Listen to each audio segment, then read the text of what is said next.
Hey everybody, thanks so much for tuning in to an emergency broadcast from the front lines here.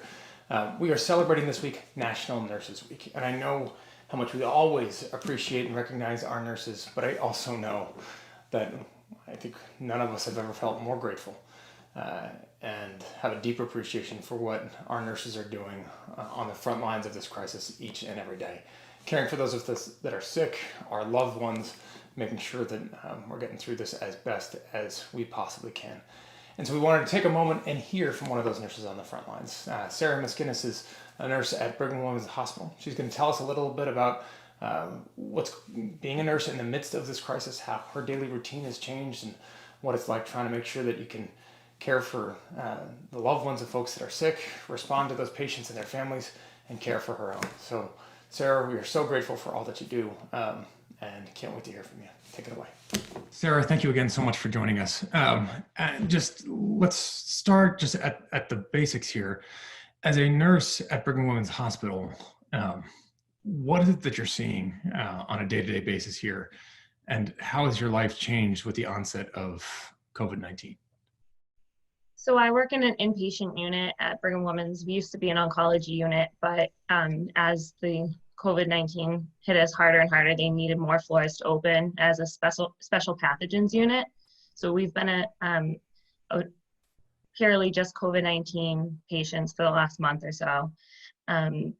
What we're seeing is the patients, a lot of them that I'm seeing in my experience is a lot of them have been trying to tough it out at home, but whether it's having other comorbidities or even some people without comorbidities, they just aren't able to handle either the coughing or the pain and they're having to come into the hospital to help with management of those issues.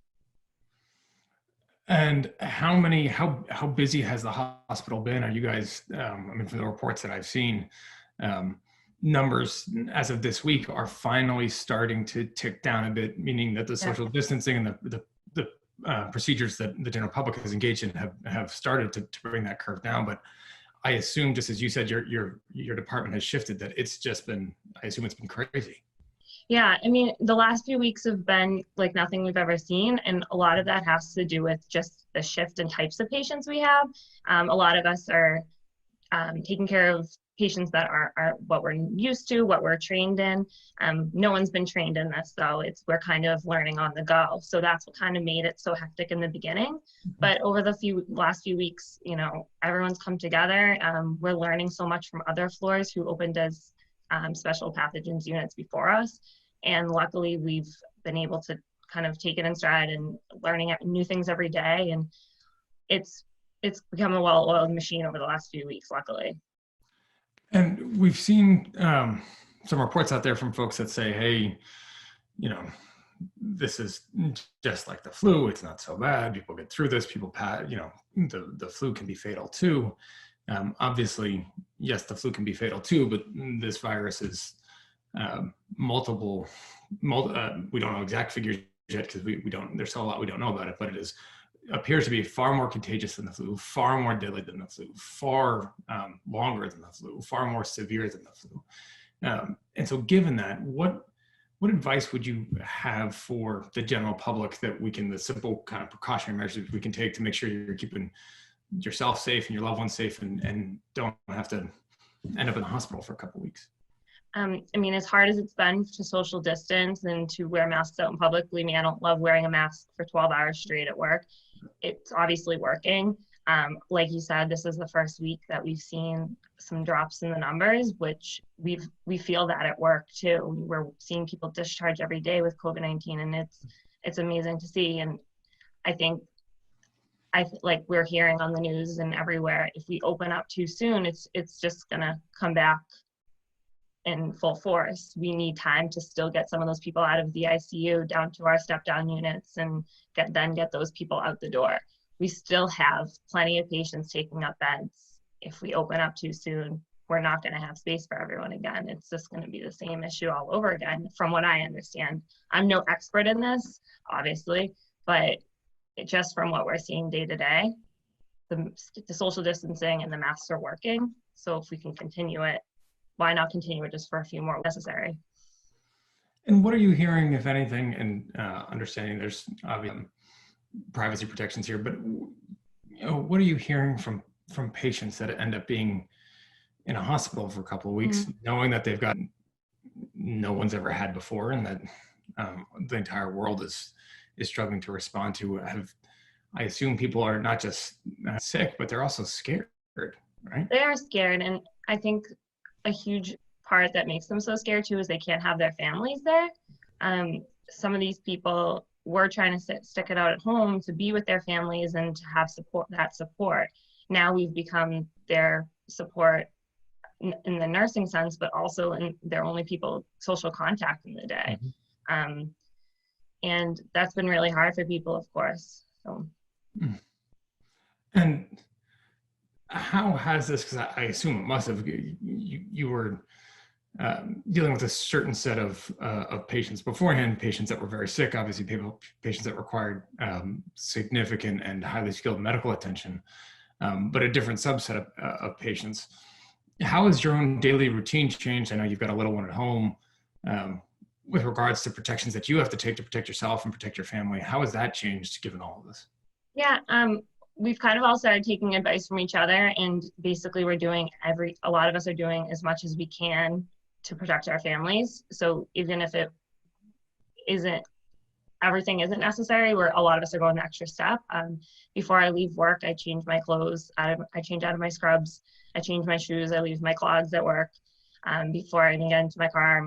And then when I get home, I used to try to make it home for bedtime for my daughter who's 18 months, but now we kind of have like a new rule in the house that on work days, I don't put her to bed. My husband gets her to bed so that she's not obviously not going to understand that she can't hug me or I can't pick her up. So she's in bed before I get home, and then I go straight to the shower. No dinner, nothing until all that's done. It's really not a huge deal, but it's just a little extra steps that we have to take to try to protect our families. And I assume all of your fellow nurses are essentially engaged in similar practices, right?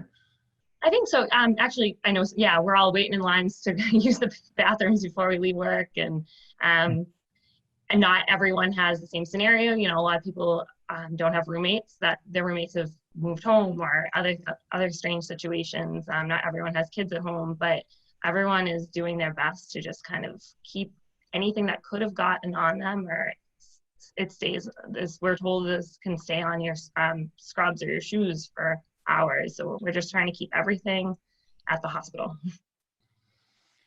And Sarah, I got to say, I would assume that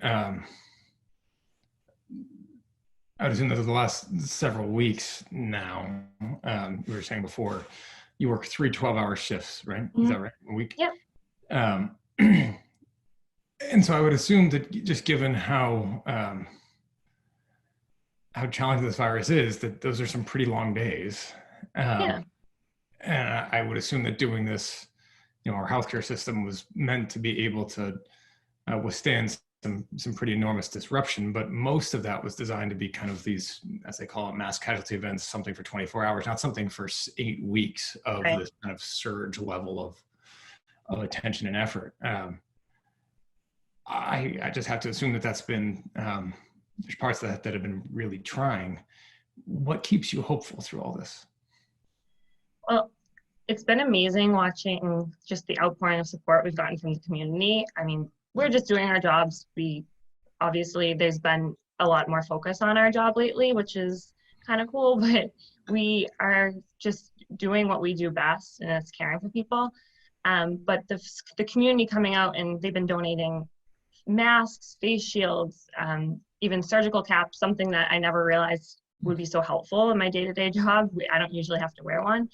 But all these things that have been donated, all the kind words we're seeing on social media, on the news, everything for nurses has just been really, really nice to see, of course. Another awesome thing that the Brigham's been doing is called Operation Hope, where it's voluntary. When a patient who has COVID-19 is being discharged, they call Operation Hope over the speakers, and anyone who's available can go down, any staff can go down and applaud and cheer for the patients as they leave. And the patients have loved it that have participated. And honestly, it's been so uplifting for us.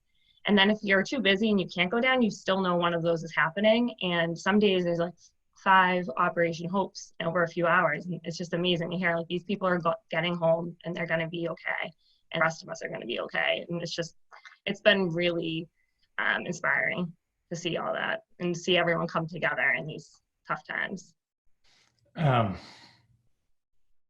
We celebrate today National Nurses Day and this week National Nurses Week with a profound debt of gratitude to you and your fellow nurses for all that you're doing to take care of the rest of us and all that you do day after day, week after week to take care of us in obviously times before a pandemic and times after and certainly times during.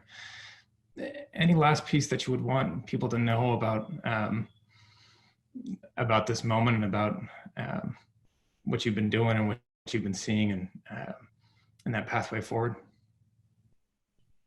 I think there's an end in sight, which is really nice. You know, all the nurses all over the country, all over the world really, are working so hard right now. So if we can just kind of power through the next few weeks, it's gonna be tough. But we just thank you for everyone's support during this time. And again, I think we're almost there, but we got to kind of stick together in order for that to happen.